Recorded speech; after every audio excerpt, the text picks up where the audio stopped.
All right, everyone, so warming up. What are the benefits of doing a warm-up before you actually work out?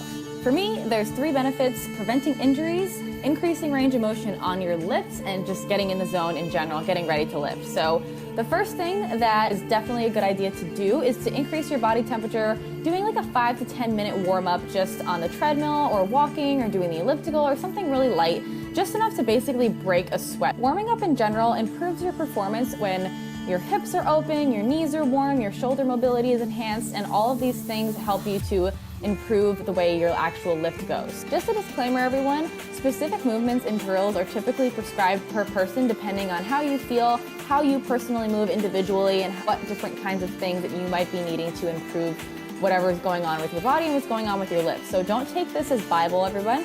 You may need some of these things if they are particular issues of yours, so take this as more general advice, just not a medical prescription or anything like that. For a dynamic warm-up, which essentially just means moving your body as you're kind of going through stretching motions or motions that are similar to a motion you would be doing if you were doing your exercises, I like to go through a combination of different ones, especially if I'm doing a lower body workout. So some of my favorite lower body dynamic warm-ups are an alternating lunge with a twist, a quad stretch with an opposite arm going up, high knees and butt kicks just to get myself moving back and forth, yoga plank push-ups, which are essentially where your feet are wide open and you go into a downward dog position and then you go back down and do a push-up. So Frankensteins are awesome too, which are just leg kicks with opposite arm and opposite leg. Banded crab walks for getting those abductors firing, especially when you're doing lower body work. As for upper body exercises, I like to do shoulder rolls forward, both small and large. So I'll do some forward and then backward, and then make them bigger forward and bigger backward. Some light shoulder presses, whether you're using a band or a dumbbell. Some really light lateral raises, whether again, band or dumbbell.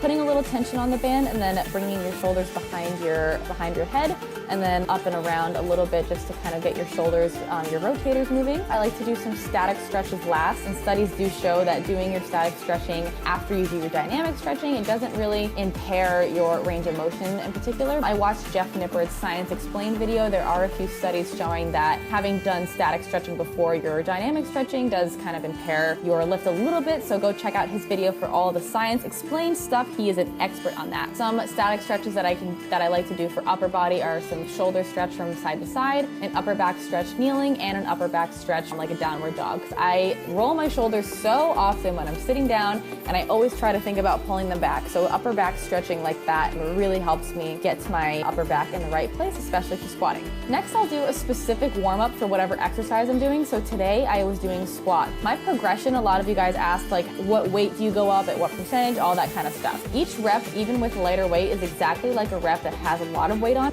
So I use these sets to make sure that I go through the motion as perfectly as I can to prime my body for the movement. So I will usually start off with the bar. I'll do between 5 to 8 reps with just the bar and really focusing on hitting depth, exploding up out of the bottom and making sure all of these reps are perfect. And then I'll add about 50% to the bar for another 5 to 8 reps. I will then go to between 60 and 65% for another 5 to 7 reps or so, depending on what I'm doing that day. Then I'll move up to about 70% for another 3 to 4 reps. And for this kind of progression, it's really just a balance between not overexerting yourself and not adapting your body to the weight you need to use during those working sets.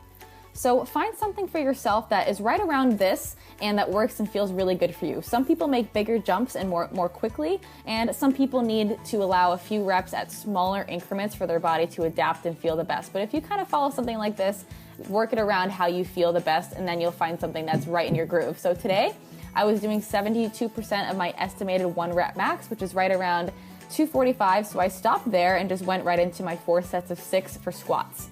I first did about 165 pounds to see how it felt because I'm currently still gaining my strength back, but it felt really easy.